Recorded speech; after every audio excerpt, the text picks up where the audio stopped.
Hello, everybody. Welcome to this episode of the Publisher Podcast from Media Voices. I'm Chris Sutcliffe.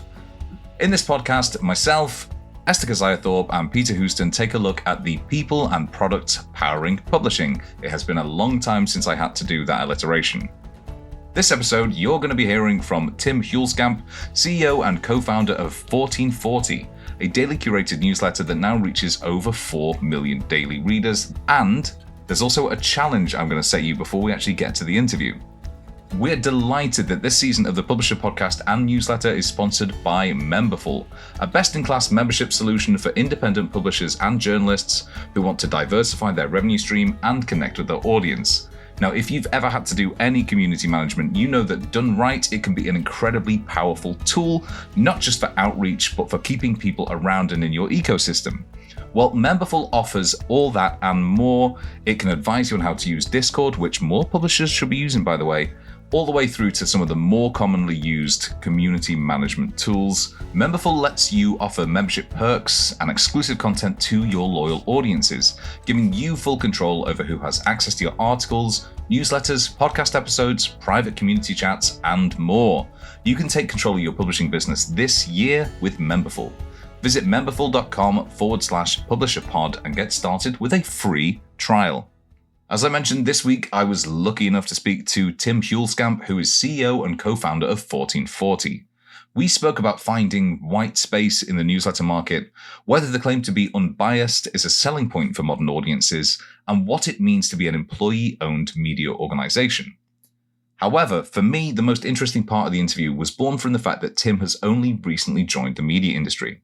For around a decade prior to that, he was involved in the private equity game, spending time as a co-founder of venture philanthropic funds and as an angel investor. If you've listened to this podcast before, you know that we are very suspicious of private equity and what it means for the media businesses in which it invests.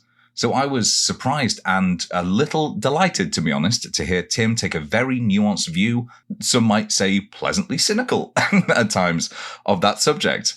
He was very honest and forthright about when PE works for the media and what causes it to not work in a lot of cases. And here's that challenge I spoke about at the start. It's odds on that you, the beautiful, elegant listener, already have an inkling for why the business might be called 1440. However, there are actually two reasons for why that number was chosen for its name. So your challenge is this. If you don't already have that inkling, can you figure out why it's called 1440, both reasons, before I ask Tim? I saved the question for the very end, so you do have some time. For now, though, I began by asking Tim how and why he came to launch a media business. Yeah, absolutely. So I am relatively a media rookie. I'm still trying to figure this whole industry out. But I actually came from the finance industry. So after college, I did investment banking for 2 years and slept under my desk and did that whole thing, and which was wild. There's a bunch of stories there. But then transitioned over to the private equity world. So we did that for about a decade. So we did like late stage venture and early stage buyouts and growing technology companies.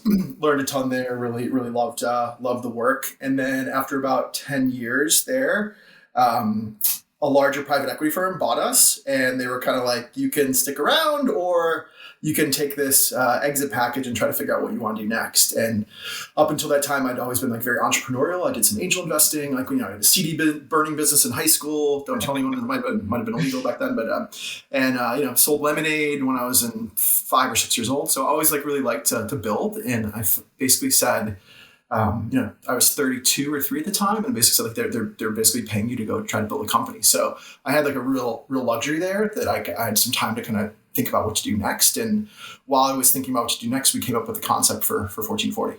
Was there anybody before launch who you thought, well, their model is really good, even if it wasn't the information that you were looking for?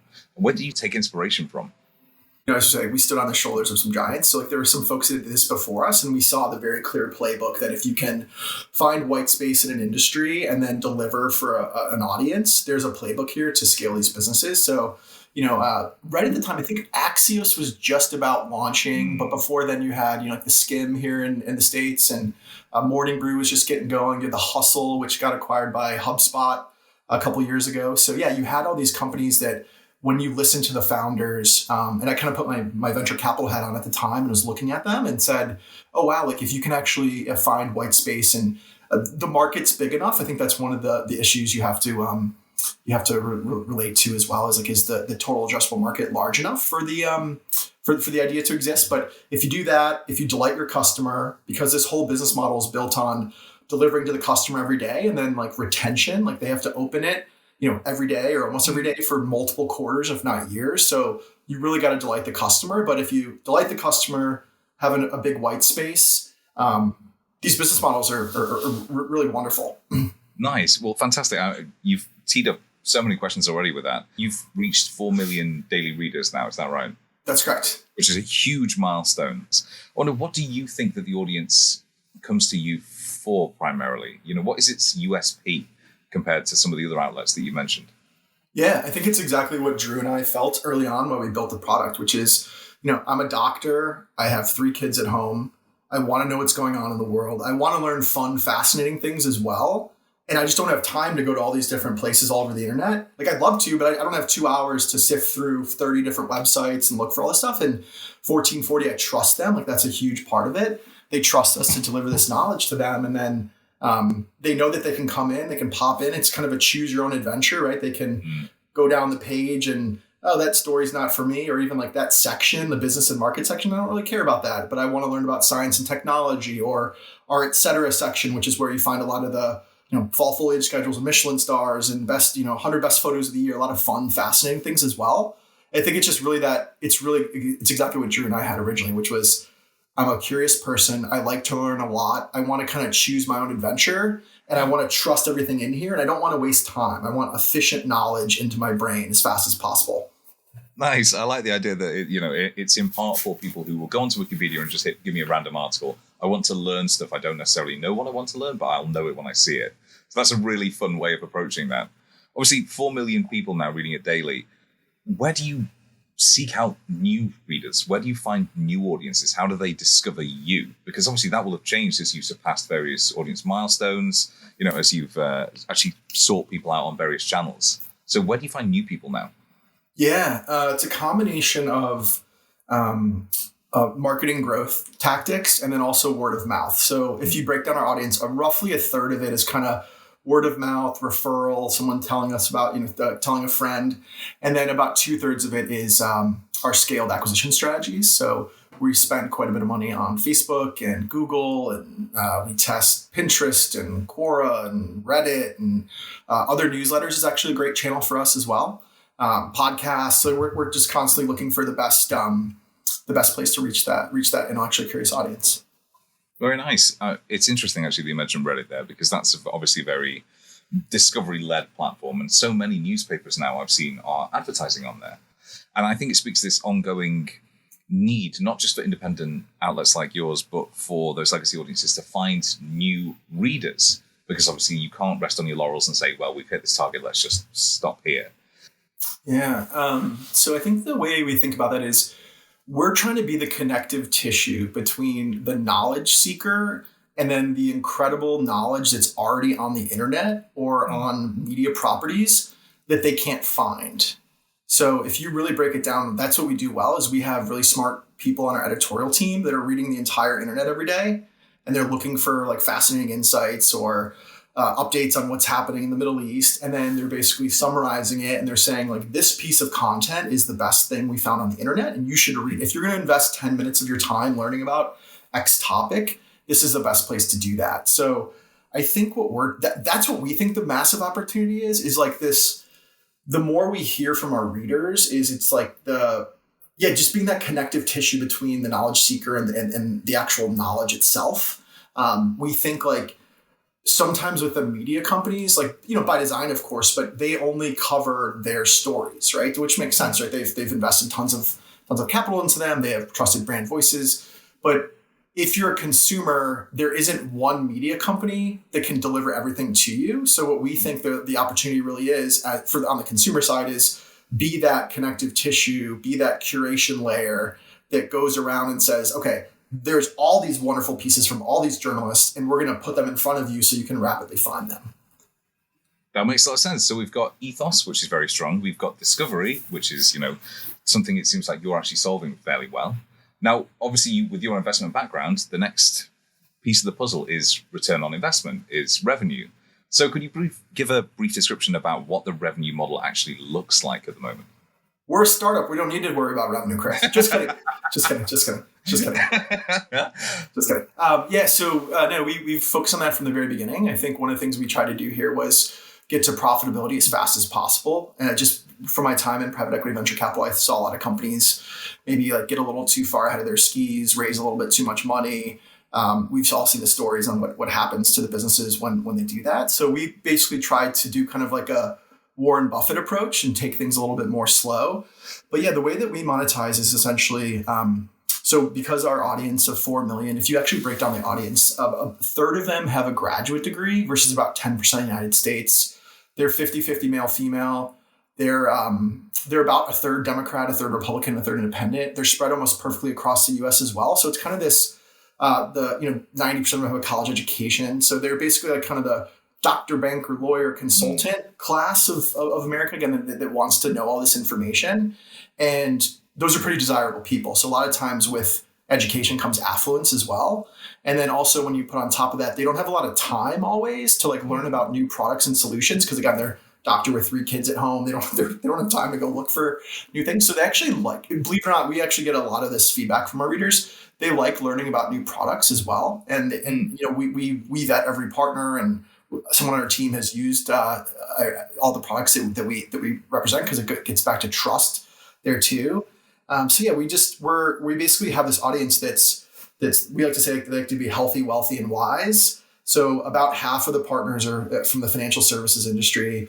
The other half are kind of better for you wellness consumer products, and they just love learning about these new products. So we partner with advertisers who want to get in front of them. We've spoken to so many people who have newsletter-based businesses, and obviously they've expanded since then. But typically they found that newsletters have a more constrained set of revenue-generating opportunities, because you can't do some of the things that you could do with, like a website or a more distributed publishing platform. So where do you see there being an opportunity there? Where do you still have headroom to grow that? Is it increasing the number of partners you work with? Is it experimenting with new formats? I suppose that these are all things that you're constantly thinking about. Yeah, we are thinking about them. I think one of the things though is I think there's a difference between revenue and profitable revenue. I think a lot of the media companies, some of them chase a lot of unprofitable revenues, and we try not to do that. We try to stay disciplined and only spend our time on places where we actually see profits and or the potential for profits. Also, I think so. The way we're thinking about the business is, we have over 4 million subscribers now. We do over $1 million in revenue per employee, and we have 19 employees. So we've been, you guys can do the math there, but the way that we're thinking about it is... I'm not clever enough even to do that math. I will let the listeners do that. Yeah, nice. But yeah, the way we're thinking about it is how can we listen to our customers and then develop a product that has revenue potential with big profits behind it. Again, so we can control our own destiny, so we can be profitable, so we can invest in our people, so we don't have to be constantly like, we've never done a layoff. It's not in our vocabulary. We want to build this company for the next couple decades. And so we are working on a new product we recently launched, but up until then, we actually passed on a lot of other products and services that similar companies have launched, because when we looked at them, we said, there's no profits there. And that's venture capital's, like I used to be in venture capital. It's very important for the world, for getting the increasing the average lifespan. And it's very, very important in the world. But when it's used wrong, it can lead to like some pretty bad things at companies, and oftentimes with media companies, because of the lower margins in businesses, in the media businesses. Like if it's misused, that's where you see these like 80% of the company was laid off over 2 years, right? Like that you see a lot with these startups. So we basically try to be like super disciplined and focused and just say, we see other companies doing X strategy. We don't see the profits, the long-term profits in that strategy. We're just not going to do it. That said, the big thing we are focusing on in the future is we launched a new product at the end of October called Topics. And this has come from a ton of feedback from our readers. And what that is basically, we're still working on how to describe it. But and if the listeners have any ideas on how to say that specifically, how to say 1,000 songs in your pocket, like Apple figured out how to say, that'd be wonderful. But we basically, what we hear from our readers is they're learning about all these different different types of knowledge every day, but they want to know, they hear things in the news like the gut microbiome, CRISPR, the Fed, inflation, even Burning Man, right? There's all these topics that come up and folks want to learn about them. And then they go try to learn about them and they have like a really bad experience. So like they might go to a search engine and they type it in and they just get all that clickbait SEO layer of the internet that actually doesn't provide a lot of value. Or they might go to social media and look for a cool video, but like there's a lot of weird stuff on there. There's a lot of great stuff. You can't find it. Again, like these are busy professionals that don't have time for this. So what they've told us over and over again from the feedback they provided to us is, can you help me understand these large topics on the internet? So that's our new product we've launched, where basically we have about 100 of them now, and we're trying to build it out. But it's basically, imagine kind of like if Wikipedia and Reddit had a baby, where you could go to this environment if you wanted to learn about a topic, and in that topic was the best curated resources from all over the internet with a summarization that we do 1440 style that helps you understand it. So we're really excited about it. We launched it, as I said, at the end of October, and we're currently doing like the business and finance category. So we've done, venture capital, Bitcoin, IPOs, Warren Buffett, right? And these people, like, it's not what happened to Warren Buffett today or what happened in venture capital today. This is a deeper dive on venture capital, and 99.9% of people don't really understand venture capital because they're not venture capitalists. And there's questions like, what is carried interest? What was the first venture capital? There's all this really cool knowledge out there that we feel no one really does a great job at kind of synthesizing for the reader and helping them explain it. So that's kind of what we're trying to do is historically, we've stayed away from chasing unprofitable revenue and then instead focusing on our existing product that is very profitable and then using those profits to invest in this future product that I just walked through. It's fascinating because that is, that's, to your point, it's an extension of the mission. It's not something brand new that is, you're chasing because it's a trend in the media industry. But I don't know whether I'm inspired or terrified of the idea that it's Wikipedia having a baby with Reddit, because that could scare the hell out of me, to be honest. But why would that scare you? Why would that scare you? I think because I've been on Reddit. Okay, yeah. That's the thing. Like, so like with user generated content, right? There's some really awesome stuff that comes from there, but there's also the hate speech, the misinformation, the conspiracy theory. So imagine like a brand safe version where you had a trusted voice, like that's what we are to our readers, that said all that stuff we're going to remove for you, and instead here are these best links that like you can trust and aren't all that weird stuff's gone. That's what we think we can build for our readers. But it's, it very much is an extension of your existing mission. It's not something brand new. And I feel like the industry as a whole is only just beginning to get over, and in some cases is still really enthralled to that whole idea of getting ahead of your skis, of being seen to be doing more for the sake of doing more. Not even experimenting, because experimenting, typically is good, but committing to something that is ultimately not going to be profitable and will lead to that collapse. We saw that so much over the past decade. So really, really heartening to find that, this is something that you are keenly aware of, and it's not something that you're going to be pursuing just for the sake of it. Yeah, it's called, when I was in private equity, they call this shiny object syndrome. Companies like shiny out and they go after it. And like it's hard. It's not always easy because you see other companies going after them. But if you don't believe in the long-term prospects of the strategy, like you should, we think we should stay away from it. And we've been pretty disciplined and focused there. And it's also like with our operations as well. We try to be like disciplined and focused, like for instance, in our media strategy, right? We're acquiring subscribers on all these different channels, but you can't be doing 30 at once, right? Like, because you do 30 mediocre strategies. Like, how do you really focus on the core 3 or 4 where you can like spend your time and use your brain? So yeah, we try to do this throughout the organization as well. It's just kind of do less better. Well, I think that million per employee stat kind of speaks for the success of that. It's not a throw everything at the wall and see what sticks approach. It's actually something that is delivering value to the audience and back to you guys. But one of the things that I was really fascinated about is you're employee owned as an organization. Is that right? Correct. Yes. And what was the ethos behind that? Why did you decide to go down that route?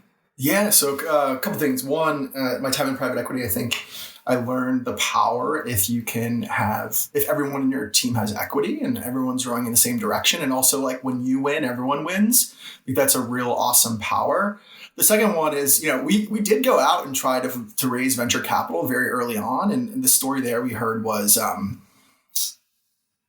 they basically said, and they weren't wrong. They basically said, you guys have built an incredible business. You have great unit economics. It's profitable. We see a path to doing a nice business here. But the venture capital guys, it's not their fault. They're unicorn hunting or decacorn, $10 billion. They're hunting for the next Twitter, the next, or not Twitter, TikTok and Instagrams. So they looked at our business and said, like, you have a great business here, but we just don't think it can get venture scale, as they call it. Right. Which I think was, I think they were partly right about, and, we couldn't change their minds there. But I think also if you look at this space, like there's been a bunch of $500 million exits in the space. Like Axios sold for 525 and Industry Dive with their earnout was over 500 million and Politico was over $1 billion. So I think like some VCs definitely made some good money in this space. But I think like it was actually like a blessing in disguise because we went out to try to raise a little bit of venture capital and we heard from the market that this isn't for us. But so I think I would hope that we would have been disciplined anyway, but it made it easier to be more disciplined when you don't have that kind of rocket fuel VC behind you that sometimes makes companies act, think short-term versus long-term. Oh my God, that's legacy media's biggest problem. That's the media industry's biggest problem is thinking short-term in a lot of cases. I just want to say that the decacorn image is terrifying. It's also a word I've not heard before, so thank you very much for that. But, we've seen a couple of other employee-owned news outlets. Obviously, we've had Defector. They've got a really good story to tell. Basically bought the company off the sellers, restarted something and became employee-owned. But they're still few and far between in a lot of cases. So I wondered, to what extent do you feel like that's going to become a bigger part of the mix of business models in the media in the future, and what do we need to overcome before that can happen? Because it is, to your point, all those benefits. You get people pulling in the same direction. You get a mission that doesn't necessarily require you to, constantly seek out bigger and better. You can just focus on your core product and making that bigger. So I think there's two things here. So first of all, in defense of venture capital, when it works well, it works really well, right? So if you raise rounds at the right time, you don't overspend, you grow at the right clip. You get $1 billion valuations and IPOs, and the employees win, the founders win, the investors win. It's a really beautiful thing. I think it's like largely the exception, not the rule, though. Just by design of venture capital, that's why the venture investors are looking for those 100 baggers, 100 times their money, as they say. I do think that in the last couple of years, just with like the zero interest rate environment and the SoftBank $100 billion vision fund, and like kind of maybe we got a little bit too ahead of our skis there, like investing too much. I do think that and maybe it's just in our industry, but I'm feeling it around where I think founders are realizing one of the benefits of not raising venture capital is they get to control their own destiny. Mm-hmm. And I think that's really beautiful. I think if you sign up for the venture capital train, like you're on a route and you need to keep raising because that's just kind of how the model works. And if something doesn't go right, bad things can happen. So if you're trying to maximize the enterprise value of the organization on a pure, like how high can we make it go? Venture capital is the way to do that. And like there's probably a bunch of people who listen to this or will listen to this and be like, this guy is an idiot. They should have done venture capital and gone faster. But I think having seen all the how those companies are run, we wanted to build a business that like basically not went slow, but basically like optimized for first staying alive, treating your people incredibly and paying them over market and thinking long term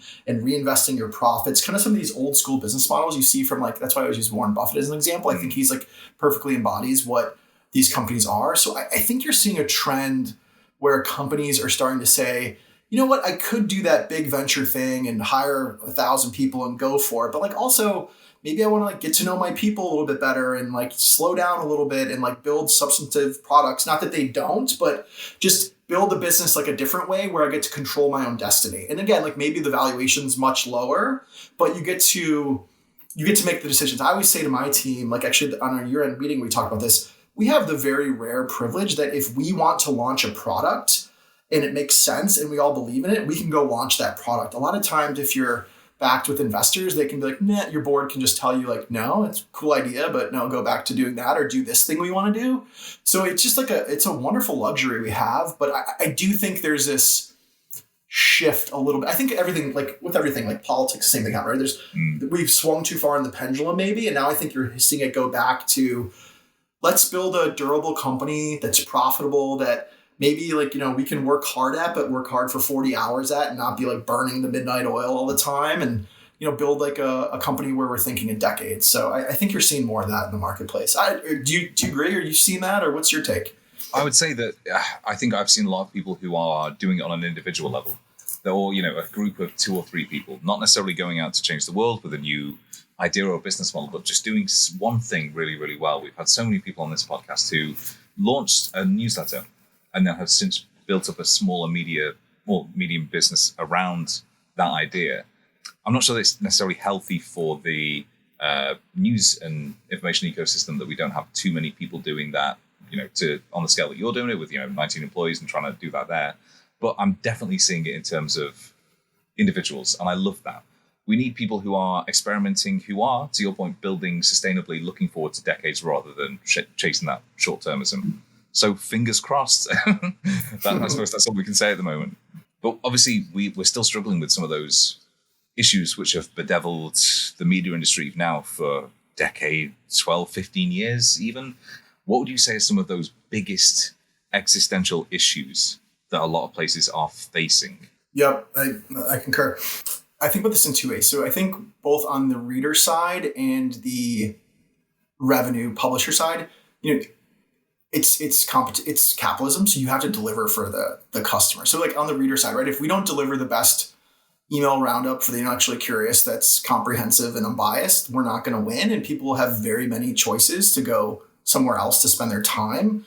And I think you're seeing the same thing on the revenue side. So 10 years ago, Facebook and Google, Meta and Google, the back end systems they have for customer acquisition and brand building and awareness are absolutely incredible. Absolutely incredible. I would say, just as like a business enthusiast, to like actually get under the hood and look what they can do, it is mind-boggling. Meta has 8 million customers. Google has, I think, about the same, right? Like you get some of these companies, they're spending all of their money on just Meta because, for the audience that doesn't, they can do lookalike audiences. They can rapidly, they have machine learning backends that rapidly test different ads to see which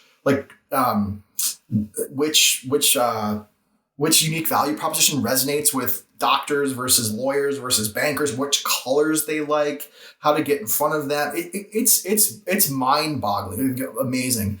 And for their customers, it is a wonderful tool for them that allows, like, it's basically the most businesses in America are using that to acquire customers, right? Like a large set of them. So I think just like with you have to delight your reader every day, or there's other options. I think what you're seeing, and this is why Amazon's coming into the space and doing the same thing with their like big technology backgrounds. These massive technology companies that provide incredible value. It's just so easy to not only invest in them, but literally push almost all of your budget to them, because you can just keep pushing budget and they'll take it. And like their algorithms are getting smarter every day. Their machine learning is learning more about your ideal customer. It's learning about a new ad variant. It's looking for new lookalike audiences that are just, it's wild what you can do on the buyer side. And I think we think about this all the time. Like we're just a small newsletter, and our partners have access to Facebook and Google as well, and we're on there. So we have to constantly be thinking, how can we out-deliver and optimize our ads to stay on like at least the same level as our customers? Because they like us and we're friends with them and everything, but as soon as the returns go away, like they're gone, right? Because this is capitalism and how it works. So with brand awareness, same thing. Like if they can get more awareness in the right audience at a different place with a different solution that's more tech focused, like they're gone. So not gone, but it's very easy for them to leave to other places. So I think that's like the big driver in a lot of this degradation of the revenues. It's just like these incredible machines that Silicon Valley has built, where you can put your dollars in and it's just constantly optimizing it.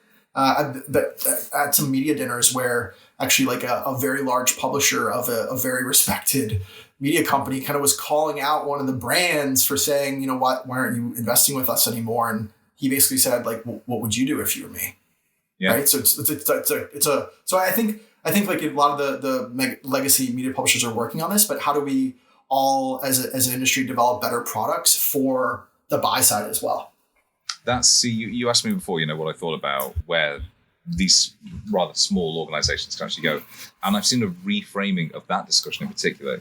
What does a smaller publisher, but with that kind of very dedicated audience with whom it has a direct relationship, how does that compete with this scale? And I've seen some really interesting arguments made that actually these smaller outlets they're trading on that relationship. They're not trading on, personas. They're not trading on all this kind of stuff. And to some extent, I find that almost unbearably naive, because I do feel like, it's they have to say that because they don't have access to, the tech at the scale that Meta does or anything like that. But at the same time, I like the idea that audiences, and I have that, I can, testify that I have direct relationships with people who I will subscribe to because I like them. For instance, I pay money to subscribe to people. So I wondered, to what extent is that direct relationship a genuine competitive advantage for smaller outlets in the face of those huge tech stacks which Meta and Google and Amazon have access to? Yeah, absolutely. So I do think there are some benefits too. Like I'm going to use ours as an example here, but for as a proxy for the whole publisher industry. So, we build trust with our readers, as I said earlier, right? So they trust us that there's every product we represent, like someone on our team has looked at, and it's a great quality product that's worthy of their time. That's a huge differentiator. Like a lot of the ads you see on the scaled social media channels, like just kind of anything goes. So that's a bit, that's a big part. I think also like the environment you're in when you're in a newsletter or reading a newspaper or a digital newspaper is you're in a different learning environment too. So we always say, if you're scrolling Instagram looking for like cool memes, or that's a different learning environment. Like I am deeply in the like what's happening today in knowledge seeking mode, where you open the 1440 email and for 5 to 10 minutes I'm scanning the page and learning deeply. And when you see an ad for something in that environment, I think you're in a different, like you're more receptive to knowledge and learning about things that you can't get on social media. So you can get the scale, the lookalike audiences, the billions of impressions. But if you actually look at the click-through rates and the conversion rates afterwards, the smaller publishers that you mentioned actually do a better job based on the data because of that special relationship they've built. But again, it's very easy to just say, okay, fair, but I'll just give it all to Google or Facebook. But there are better returns and better brand awareness opportunities for for brands when they work with smaller publishers. So it's definitely pros and cons. It's interesting. It's almost bifurcation, because obviously there are FMCGs which will always go for kind of the scale plays there. But if you're looking for those more bespoke advertising opportunities, it really does feel like places like 1440 and some of those other outlets that are framed for people who are more curious, who like those deep dives, or not necessarily the deep dives, but who like a very particular type of content. We're sort of coming to an end here, and I'm actually taking away a lot of optimistic sentiment about this, because if you're proving it's possible, and other places are proving that there is space to carve out, to your point, white space to find new opportunities there, then it is possible for other people as well, which I'm really, really delighted to see. I wondered then if you were going to give advice to yourself back when you were starting the project, what would that be? Because inevitably there will have been things that you would have done differently, or that you stumbled upon, as everybody does. What would you say you would give advice to you when you were just starting out in this media ecosystem? Oh, wow. How much time do we have, Chris? Just, I think the big thing I've learned, I think we felt this in our guts when we started. If I was to give advice to someone else too, is any startup or building a company process is way harder and takes way, way more time and energy than you ever imagine. It's an awesome experience, and you get to learn a ton about yourself and your colleagues and the world and the industry, but it is very, very hard. So if you're not I think we have this luxury, but if you're not doing work that you love you should probably not be doing it. So if you break down, like you look at our team, you look at me and Drew when we were first starting out, we love learning. We love helping others learn. We love sharing that knowledge with people. And if you really look at what we do today, to your point earlier, on like our topics website, that's basically what our topics website, our topics products is, right? It's like we're helping other people learn at scale, right? And like we're helping them save time. We're helping them get to like the crux of the actual knowledge. So I think luckily I knew that a little bit going into this project, but I will say for the folks starting, like if you can't imagine yourself working on the project for about a decade, you probably shouldn't do it. And usually the only times you can do that is if you like genuinely love what you're doing. Nice. I mean, that's as optimistic a place to end as any, but I do have one final question because I deliberately haven't asked this at the start, but I feel like there's a really nice confluence of reasons for the name. But why is it called 1440? Yeah, I just want to hear it in their own words. Yeah, absolutely. So 1440 is the year the printing press was invented, when knowledge was exploded to the masses. So we try to lean into like the knowledge revolution, and then also it's a number of minutes in a day as well. So that's our two value props. We deliver knowledge, we save time, efficiency, and that's where the name comes from. That must have been one of those moments where you figure that out and it's like, yes, we've got it. Yeah. Stop the brainstorming. We have the name now.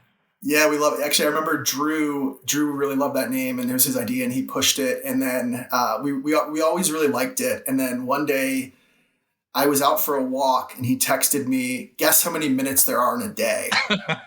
And I was like, holy cow, there's 1440. That's it. Yeah. That's it. Done. Yeah, Done. exactly. Discussion.